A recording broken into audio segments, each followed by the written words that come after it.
Okay, so today we're going to be talking about money. Now, most of this you should all be familiar with. The first thing that we need to talk about is that we use the pound sign, which looks something like that, and that goes in front of the numeral. For example, £1, and we have a decimal point, and there are always 2 decimal places after pounds. Then we also have the pence sign. Now the pence goes after the numeral, so we have 78 pence, for example. The p is a small p, and generally we don't use them both together, so we'll either have the pound or we'll have the pence.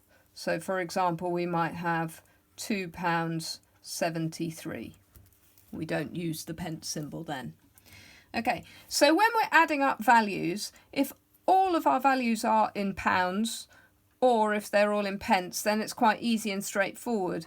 But if we've got a mixture of pounds and pence, we need to take care, because if we look at a place value chart, we will see that in order to convert pounds and pence, we need to be careful where our decimal point is. So imagine a place value chart where we've got pounds here, and we've got 10 pence there, and then pennies. Okay, so if we had, for example, £2.73, then we can write, we've got 3 single pennies, so that goes in the pence section. We've got 7 tens, and we've got £2. If we've got 78 pence, then we've got 8 pennies, and we've got 7 tens, and we've got £0. And it's really important that we put that 0 in when we're doing our additions. So a quick word of advice: you either want to convert all of your values into pennies. So for example, £1.32 would be 132 pence.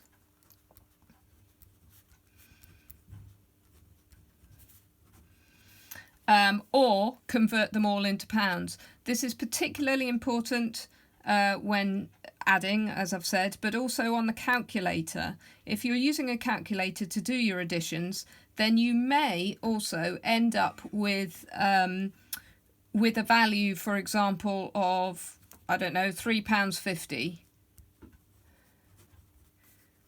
which the calculator will give you as 3.5. So it's really important that you recognise that this, as it is in the position first after the decimal point, this is actually 5 tens. So we need to put that 0 back in. Okay, so we've got 3.5. We need that 0. There are always 2 decimal places after the decimal point when we're dealing with money. Okay, so have a go at the problems, and yeah, good luck.